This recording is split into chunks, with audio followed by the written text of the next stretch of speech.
For more on this, we're joined by Stephen Balkam. He's the founder and CEO of the Family Online Safety Institute.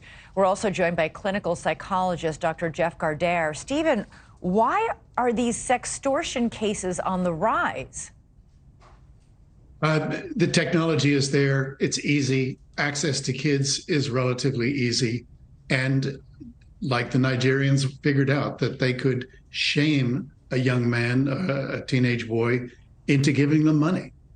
So that, plus I think there was an uptick during the pandemic when kids, of course, were at home and online for great lengths of time. Right. Jeff, why teenage boys? I think we've all been focused on teenage girls getting victimized online. I have two teenage sons myself. This really is kind of freaking me out. Why are they focusing on boys?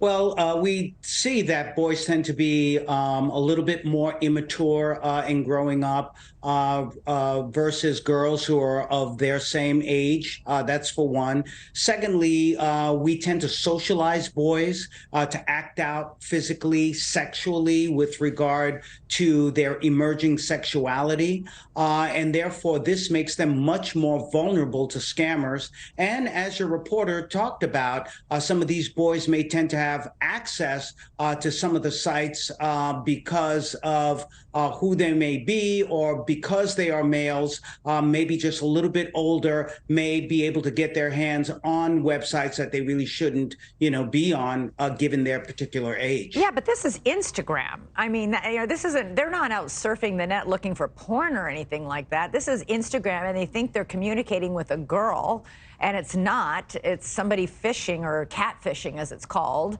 and asking for, a nude photo. Teenage boys that's their sexual awakening. I'm reminded of that line in Friday Night Lights when the coach says, "I can tell you teenage boys think about food and sex," and that's it. So and that's exactly, you've got it right, Elizabeth. And I think that these scammers know that they know that this is about the emerging sexuality, testosterone of young boys, and of course, again, being socialized that they can be sexually free in that way, and that is to the detriment of our boys and our girls, of course. Stephen, I'm surprised in both the cases with the two families we just profiled in Nancy Liu's piece, with two teenage boys who were, I think, still in high school, who killed themselves. This all happened in the span of like less than a day, in 6 hours in one case, 8 hours in the other.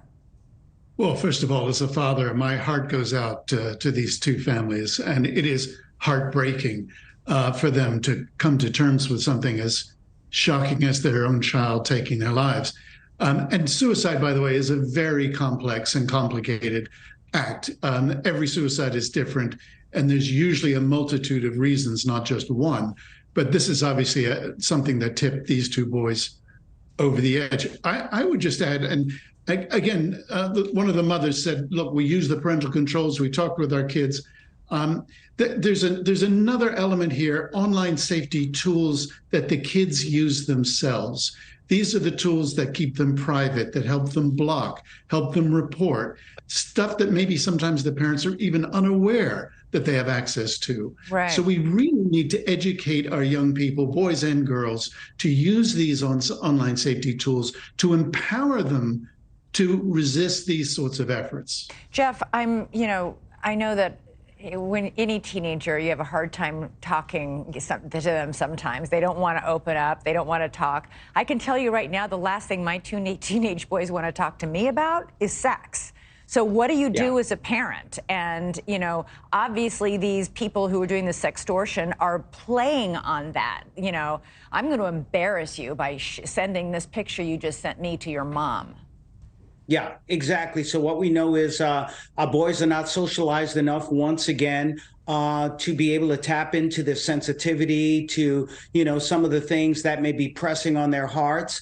Therefore, they don't talk about it. They internalize it. We see them growing up as males doing the same thing. So we really want them to be able to speak with their parents. We want to educate them as to the dangers, as to this sexploitation, not sending out sexual text and so on. But most importantly, we must let them know no matter what has happened on the internet, they can talk to us about it. Yeah. We will help make it right as their parents. I don't think as a parent you can say enough. There is nothing you can tell me that won't make me love you any less. You know, it's really, really important. Oh, Stephen Balkam, Jeff Gardere, thank you so much, and thanks for sounding the alarm.